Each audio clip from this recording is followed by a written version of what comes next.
그리고 상대 이성과 친구 사이에 친하니까 지네들끼리는 막 얘기를 할 텐데 우리는 상대적으로 잘 모르는 사람이니까 눈치 보면서 그 대화에 어떻게든 끼어보려고 노력하는 상황이 연출이 될 수 있습니다. 그러면 여러분들의 또 프라이즈성과 가치는 땅바닥으로 또 떨어질 수밖에 없는 거예요. 여기에서 이겨낼 수 있는 방법은 딱 한 가지입니다. 최악의 상황은 뭐냐면, 여러분이 남자라면 여러분의 썸녀가 다른 친한 남사친을 데리고 온다고 하는 거예요. 정말 상상하기도 싫은 일인데요, 이것만큼 최악인 경우는 없습니다. 안 그래도 상대방과 잘해보려고 노력하고 어려운 상황인데 괜히 상대방의 남사친이 오게 되면은 그 남사친의 평가도 좋게 받아야 되고, 내가 좋아하는 이성의 평가만 좋게 받아야 되는 게 아니라 남사친의 평가도 좋게 받아야 되고, 또 동성끼리니까 쓸데없는 경쟁을 해야 하기도 하고, 눈치 볼 사람이 한 명에서 두 명으로 늘어나는 상황이라 안 그래도 좋아하는 이성 앞이라서 긴장하게 되는데 더 크게 긴장되어서 작업은 작업대로 망치게 될 거예요.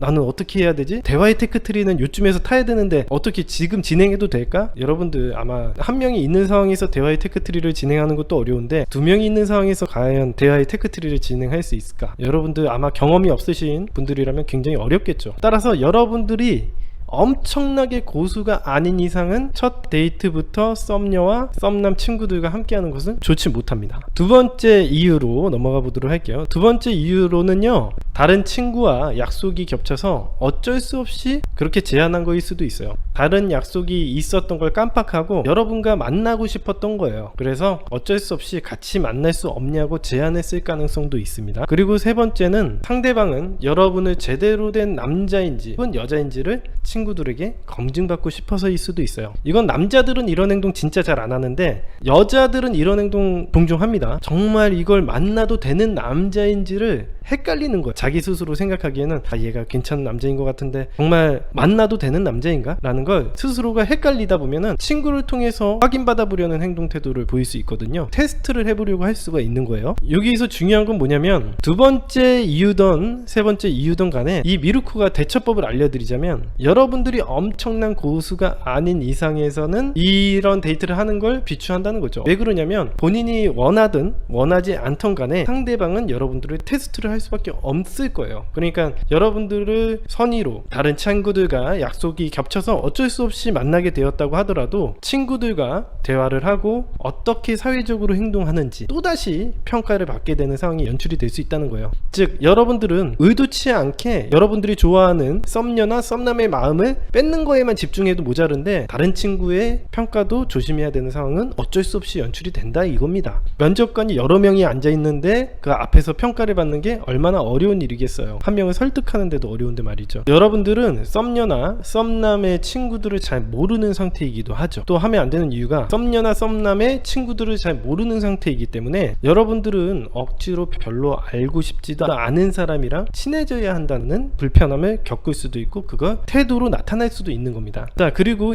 한 명을 리드하는 것도 어려운 상황인데 두 명씩이나 리드를 해야 되는 상황이 발생을 하기 때문에 여러분들이 초보라면 매력의 3요소를 발산하시는데 매우 어려움을 겪을 수 있다는 겁니다. 마치 낯선 공간에 가서 어리버리타는 사람이 된다라고 보시면 돼요. 여러분들 한번 상상을 해보세요. 여러분들이 처음 가는 공간, 처음 만나는 사람들을 만나고 있는 여러분들의 모습을 상상해 보십시오. 이런 상황에서 여러분들의 매력 발산 가능하겠습니까? 이게 굉장히 어려운 상황이라는 거예요. 스타터 초급 강의에서도 보시면은 홈그라운드 전략, 데이트 전략에서도 이야기를 해드리는데, 여러분들이 낯선 공간에 가서 작업을 한다는 게 이런 느낌이 되는 거예요. 굉장히 어렵겠죠. 여러분들이 뭔가를 제안을 해도 이 구역은 내가 더 잘하는데 야 거기 맛도 없어. 그러면 여러분들이 뭐 제안했다가 거절당하고, 그럼 여기 갈까? 그러면 너는 어떻게 찾아오더라도 이런 데만 찾아오냐? 야 여기는 진짜 별론데? 그러면은 여러분들이 알고 있는 거는 다 차단당하고 어떡하지? 그러면은 그 여자분이나 남자분이 원하는 대로 쫓아가다 보면은 여러분들의 프라이즈성, 즉 가치는 땅바닥으로 떨어져 있겠죠. 그리고 상대 이성과 친구 사이에 친하니까 지네들끼리는 막 얘기를 할 텐데 우리는 상대적으로 잘 모르는 사람이니까 눈치 보면서 그 대화에 어떻게든 끼어보려고 노력하는 상황이 연출이 될 수 있습니다. 그러면 여러분들의 또 프라이즈성과 가치는 땅바닥으로 또 떨어질 수밖에 없는 거예요. 여기에서 이겨낼 수 있는 방법은 딱 한 가지입니다.